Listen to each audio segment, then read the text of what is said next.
Well, do you want to hear a story about how nasty Hollywood can actually be? Let's take a couple minutes to talk about this X-Men 3 story and a fake script that was designed to trick one of its stars. Way back before Brett Ratner signed on to helm X-Men 3, aka X-Men The Last Stand, many don't realize it, but Matthew Vaughn was in line to direct the movie for 20th Century Fox. Now, he would go on to helm X-Men First Class, but he has always been super vague about stepping away from that first movie and his reasons he didn't take up X3. Now, the first two films were huge under Bryan Singer, and many people had kind of assumed he didn't want to step into those shoes. But during a recent appearance at New York City Comic Con, the kick-ass filmmaker revealed a really shocking reason why he ultimately would not have any parts of that X3 film. And I have to say, guys, this is the kind of story that upsets a lot of fans. Now, apparently there was a lot of behind-the-scenes shenanigans when it came to recruiting some of their actors, and it appears the studio wasn't above flat-out lying. At New York City Comic Con, Vaughn said, "I went into one of the executives' office and saw an X3 script, and I knew immediately it was a lot fatter. I was like, what the hell is this draft?" And he went, "Don't worry about it." And I'm like, no, I'm the director. I'm going to worry about this draft. He wouldn't tell me, so I grabbed it literally. It was like a crazy moment. Opened the first page and it said, Africa, Storm.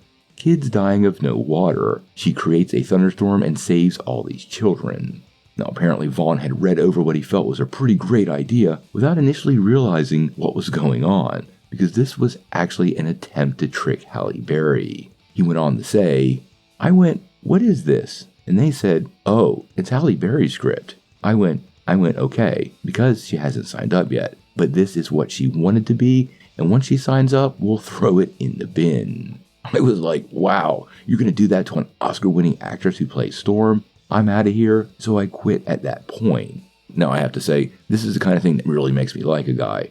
At that time, Vaughn had directed one feature film, Layer Cake, and it would have been a massive kick to his career to take up X3 and bring that to fruition. For him to step away from a project because of these sort of ethical reasons speaks incredibly to the kind of guy Matthew Vaughn really is. And Vaughn even went on to say that they gave him the "you'll never work in this town again" speech after ditching X-Men 3, and he actually believed it at the time. But as many of you know, he did return to the X-Men franchise by directing and writing First Class. He actually worked on the story for Days of Future Past, directed Kick-Ass, and wrote and directed the whole Kingsman trilogy. So clearly, that didn't happen.